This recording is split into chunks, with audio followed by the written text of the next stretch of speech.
오늘 말씀의 제목은 충동하여서 시험에 들게 하는 사람들입니다. 여러분, 우리가 오늘 성경에서 읽어서 알듯이 다윗이 사울을 두 번째로 살려주고 있어요. 지난 24장에서 다윗이 사울을 살려줄 때 정말로 기이한 일이 일어났습니다. 엔기디 광야에 다윗이 숨어 있는데 그 엔기디 광야는 굴이 많은 광야였어요.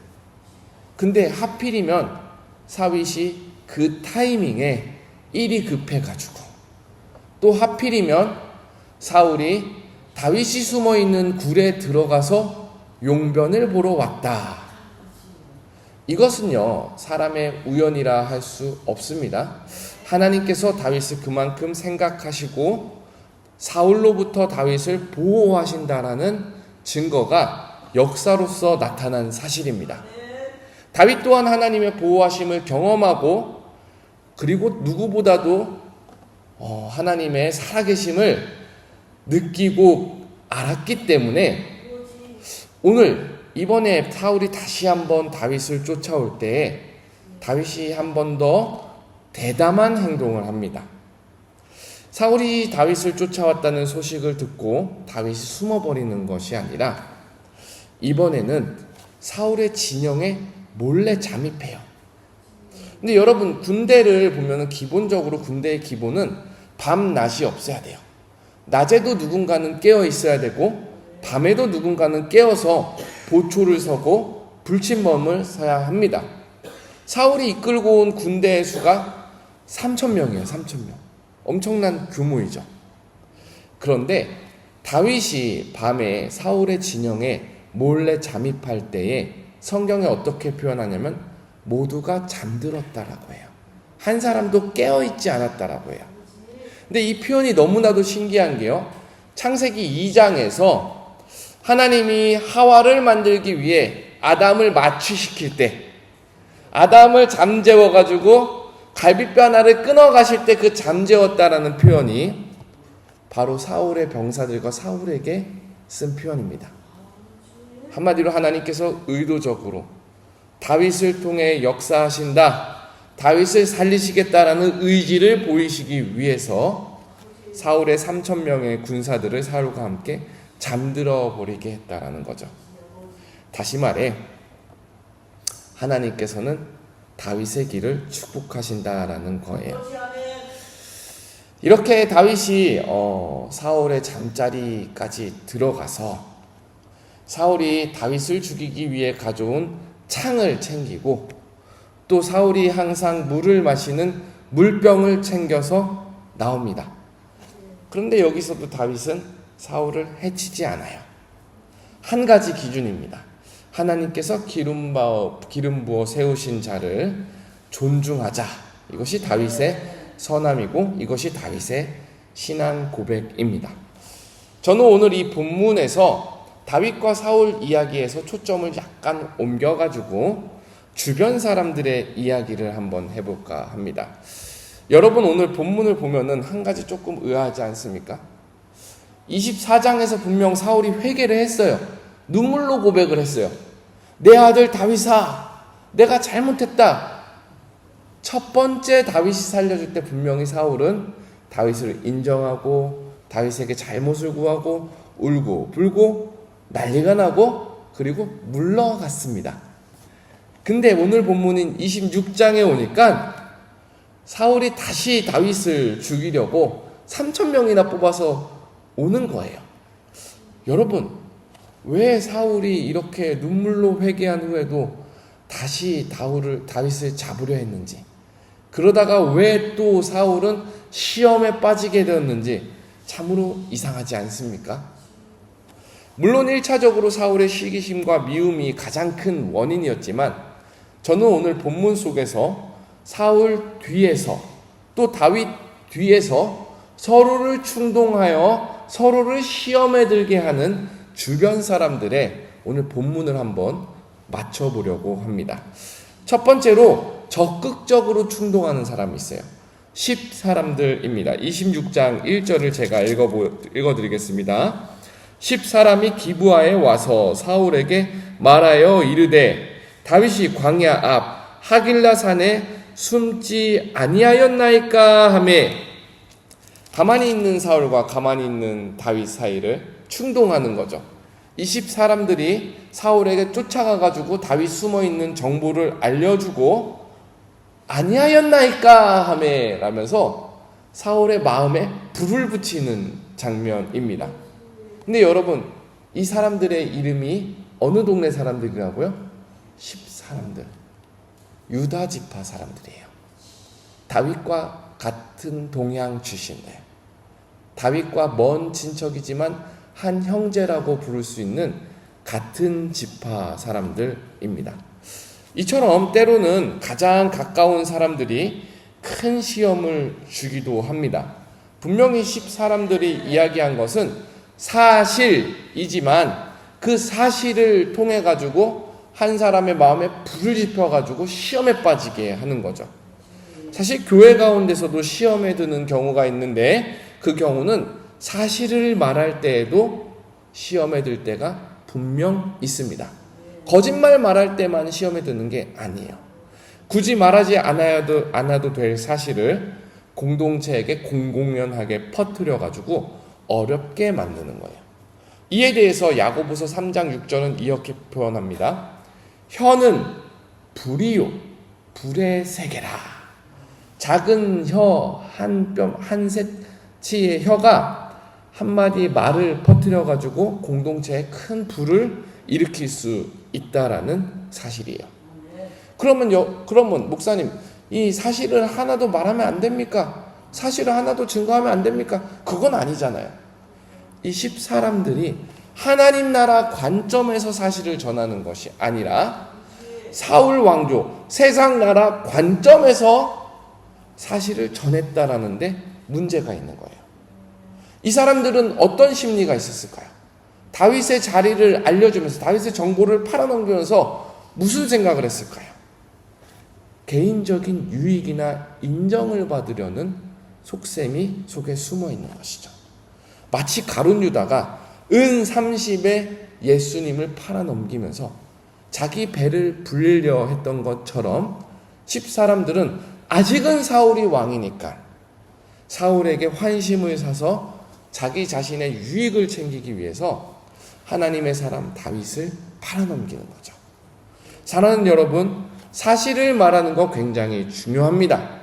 그러나 사실을 말할 때 세상의 관점이 아니라 무엇이 하나님 나라의 관점을 위해서 이 사실을 전하느냐, 우리가 분별할 줄 알아야 합니다.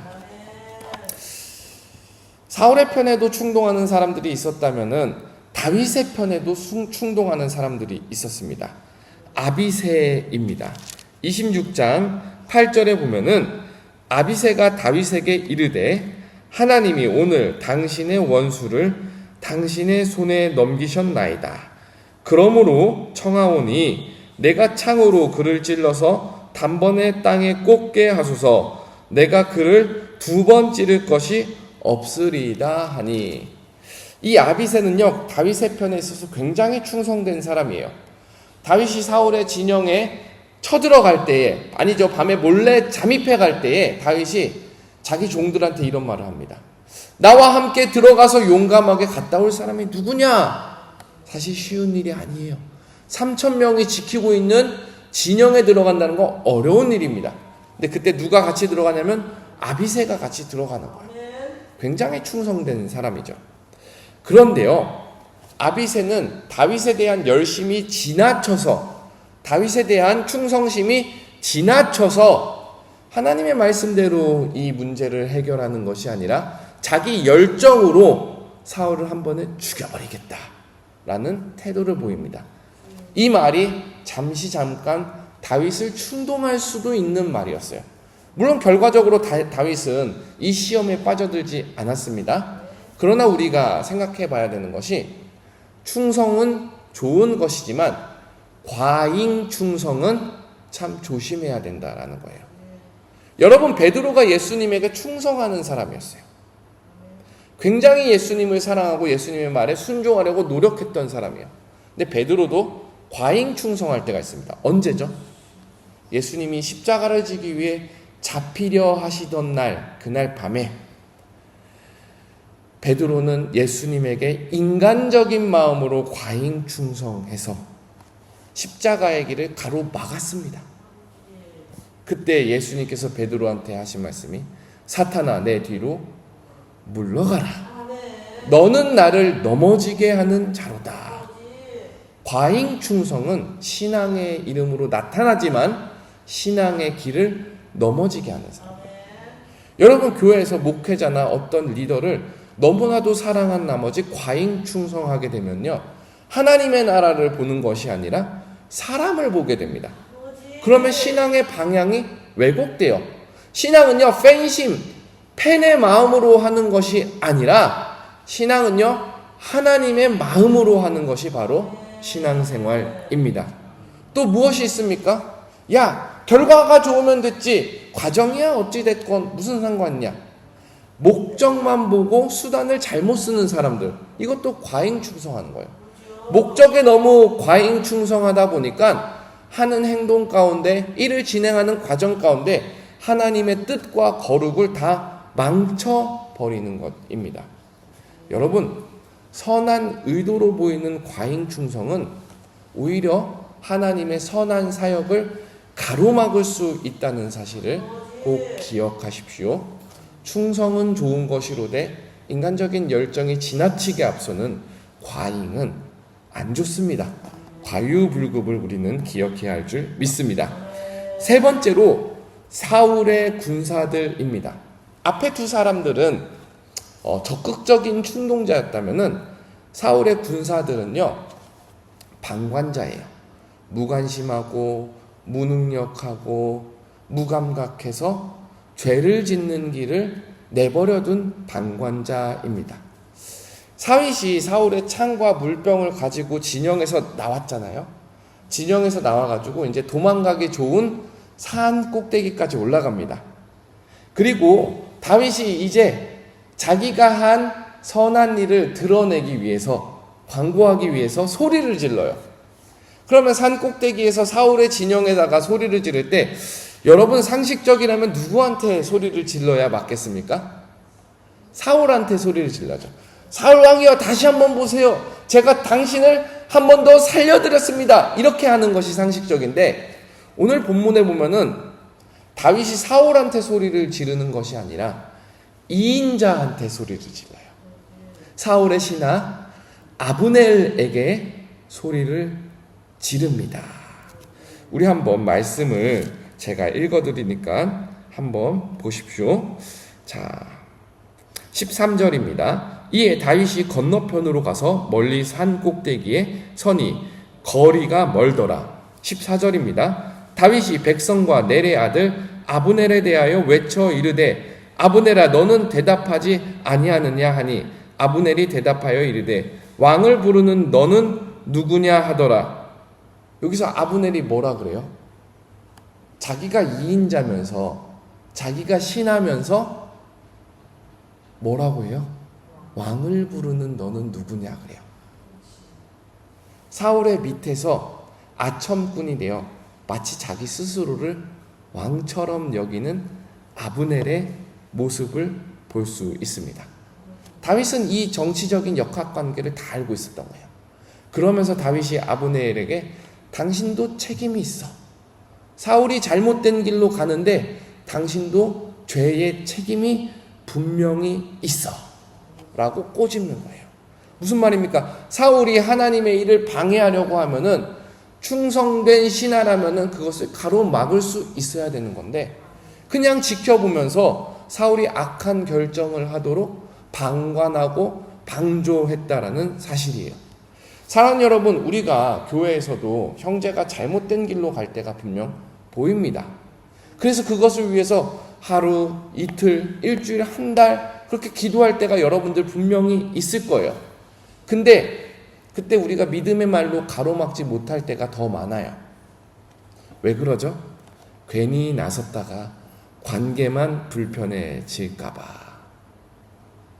잘못을 알고도 그 형제의 영혼을 위해서 세워주지 못하는 것이 관계가 불편해질까 봐 믿음의 말을 못할 때가 있습니다. 에베소서 5장 11절은 이렇게 말합니다. 너희는 열매 없는 어둠의 일에 참여하지 말고, 열매 없는 어둠의 일에 참여하지 말고 도리어 책망하라. 교회에 힘이 있고 영향력 있는 사람이 잘못된 결정을 내릴 때 눈치 보면서 침묵하고 동조하는 것은 하나님이 원하는 방법이 아닙니다. 이것은 결국 묵인하는 것이고, 이것은 결국 동조하는 사람이 되는 것입니다. 또한 영적으로 깨어 있어야 합니다. 죄와 불의 앞에 가만히 있는다라는 것은 그만큼 무감각해졌다라는 사실이에요. 우리가 세상에서 빛과 소금이 되어야 하는데 교회 안에서도 빛과 소금이 되지 못하고 내일이 아니다라고 하면서 입을 틀어막고 있다면은 그것은 함께 마비된 사람의 모습을 보여주는 것과 다름이 없습니다. 사랑하는 여러분, 우리가 이 짧은 말씀 속에서 함께 나누는 것이 충동하는 사람이 되지 말자라는 거예요. 적극적으로 충동하든 가만히 내버려 둠으로써 방조하든 그것은 하나님이 원하지 않는다라는 거죠. 다윗이 뭐라고 말하는지 한번 마지막으로 성경을 읽어보겠습니다. 26장 19절인데요. 조금 길지만 함께 읽어보도록 하겠습니다. 시작. 원하건대 내 주 왕은 이제 종의 말을 들으소서. 만일 왕을 충동시켜 나를 해하려 하는 이가 여호와시면 여호와께서는 재물을 받으시기를 원하나이다마는 만일 사람들이면 그들이 여호와 앞에 저주를 받으리니 이는 그들이 이르기를 너는 가서 다른 신들을 섬기라 하고 오늘 나를 쫓아내어 여호와의 기업에 참여하지 못하게 함이니이다. 사람을 시험 들게 하는 것, 사람을 충동하게 하는 것, 사람을 죄의 기에 내버려 두는 것은요, 이와 같은 일이에요. 다윗이 뭐라고 사울에게 고백하죠? 만일 하나님께서 사울 왕을 널어서 다윗 나를 죽이라고 한다면 내가 제물이 되어 죽겠습니다. 그런데 만약에 사람들이 충동을 해가지고 사울 왕을 시험에 들게 하고 나를 시험에 들게 한다면 그 사람들은 저주를 받아야 합니다. 왜냐하면은 시험에 들게 하는 일, 충동하여서 깨지게 하는 일은 무슨 일이냐? 한 사람을 하나님의 땅에서 쫓아내서 이방신들을 섬기게 하는 일. 한 사람을 하나님의 기업에서 쫓아내서 신앙을 지속하지 못하도록 하는 일이기 때문에 충동하는 일은 없어져야 합니다라는 다윗의 고백이에요. 사랑하는 여러분, 우리 교회는 충동하는 사람들이 아닌 세우는 사람들이 되어야 합니다.